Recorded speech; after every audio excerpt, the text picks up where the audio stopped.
Lamentablemente el nunca más que se levantó con tanta fuerza no llegó hasta acá. Y hoy de vuelta estamos hablando de violaciones a los derechos humanos, de abuso de poder del Estado, de violaciones al debido proceso, y encontramos que en los juicios de lesa humanidad, como a mi padre, se condena a un teniente de 23 años sin pruebas, a más pena que a muchos generales en el juicio de las juntas. Que no hay gradación de responsabilidad, que no hay gradación de pena, que no hay absolutamente nada, que se condena independientemente del rol que hayan tenido o de cómo hayan actuado. Y justamente ya hay casi 300 muertos, porque lamentablemente... Explicaros un poquito, vos decís que sos hijo de un militar que es yo soy hijo ajeno a toda esta historia.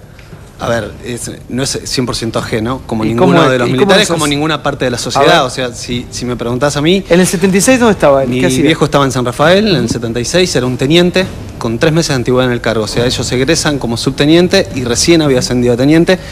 Era un oficial subalterno, o sea, que es un oficial que no toma decisiones y que responde las órdenes que le dan. ¿Y qué hizo? Tu papá debe tener la edad que tendría Ledo, probablemente.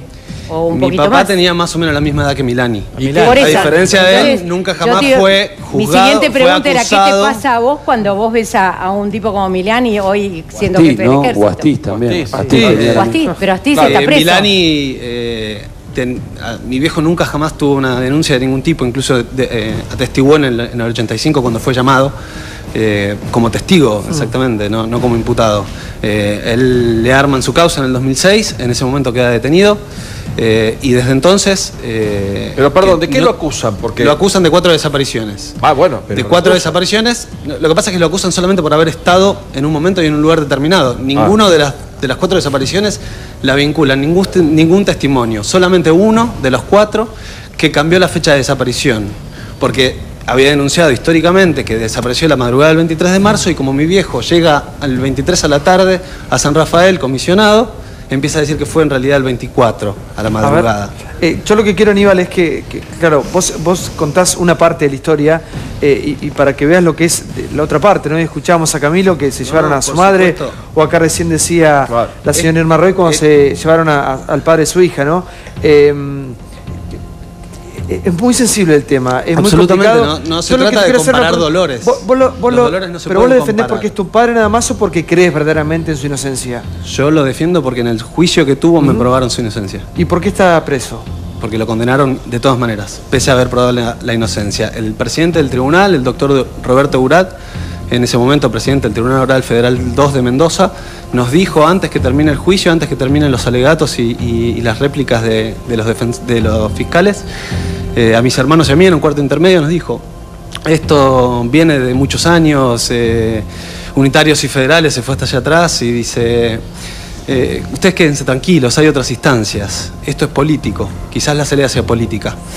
Yo formo parte de una agrupación que se llama Hijos y Nietos de Presos Políticos justamente, y denunciamos que nuestros familiares que son imputados en causa de lesa humanidad son presos políticos porque lamentablemente reciben un trato diferencial y discriminatorio, salen con condenas en el 90% de los casos, cuando un juicio común por delitos comunes, que fue el año pasado, no llegan al 30% de los casos.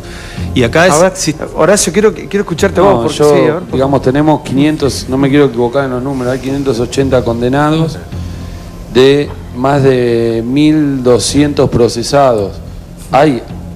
Estamos hablando de que hay gente que... Hay 1.900 procesados, hay cerca de 500 condenados y hay 300 muertos ya.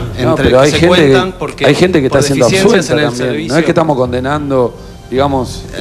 te digo, son absueltos, inclusive, ¿no? Como en el caso de Alejandro Duret, son absueltos que revoca la casación, la absolución, en cosas que no tienen prácticamente precedente. Hay absoluciones, digo. Y después casación las revoca en la mayoría de los casos. Es que es difícil marcar también una inocencia en un lugar donde se vivió la tortura, donde la gente desaparecía, porque yo creo que por ahí no hago desaparecer a una persona, pero por ahí tengo una complicidad o formo parte de un grupo de asesinos. Pero con todo respeto a vos, a tu padre, ¿viste? Yo creo que el tema de los juicios de lesa humanidad es impecable, ¿viste? Y hay que perseguir y hay que seguir. Si uno está metido ahí, ¿viste? No es denunciamos una que no se carmelita hace descalza. el debido proceso, y yo entiendo lo que vos decís. Sí.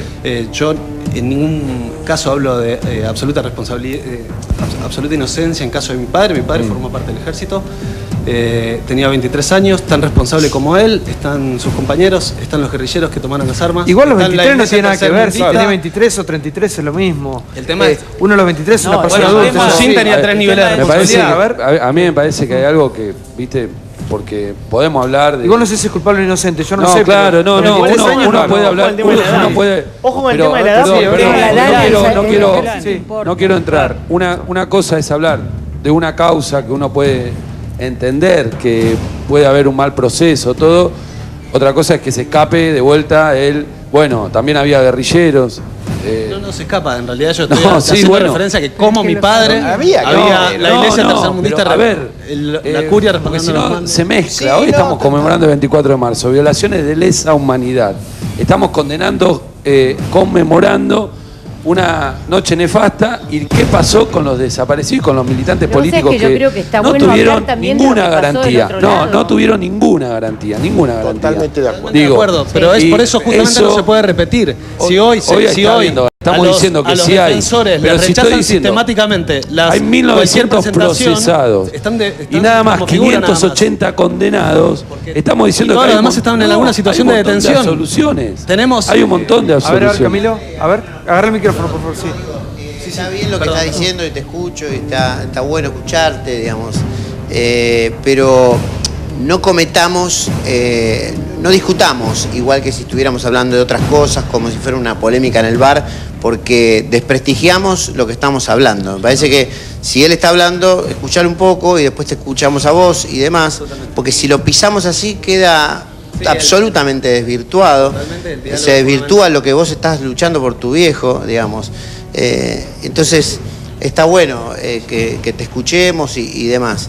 Me parece que por supuesto no podemos, si vos le agregás a lo que estás diciendo de tu viejo, le agregás que otras personas fueron guerrilleros y tomaron las armas y demás, ahí estás invalidando el reclamo, me parece a mí. ¿Sabés por qué? ¿Sabés por qué? Porque todas esas personas que militaron, que llevaron adelante una lucha social, un compromiso social, y no tuvieron la oportunidad de un juicio en un Estado de Derecho, que no existió el Estado de Derecho.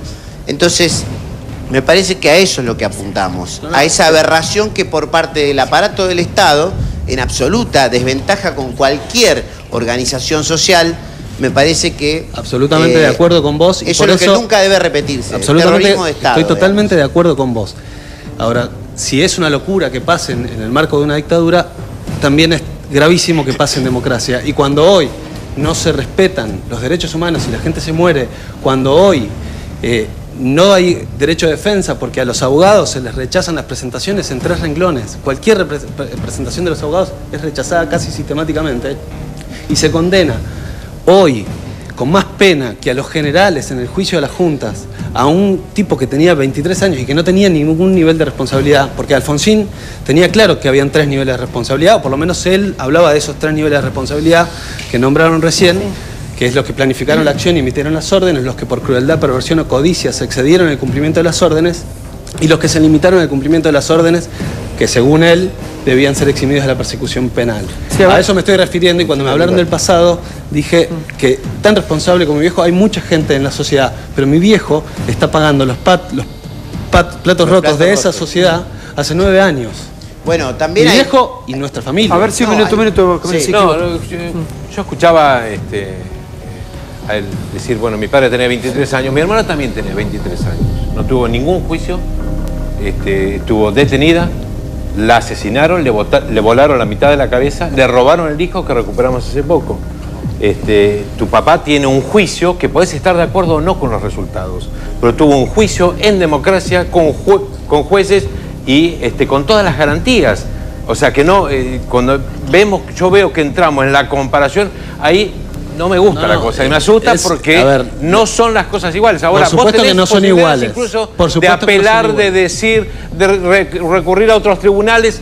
Yo no tengo ninguna posibilidad. Absolutamente, de eso. Y eso absolutamente lamentable, entonces, pero no comparemos. Lo que estamos por Dios. pidiendo es el nunca más. Lo que se planteó, lo que planteó Estracer es el nunca más en aquel momento. El pueblo argentino planteó el nunca más, y el nunca más se planteó a un modelo, digamos, que esto...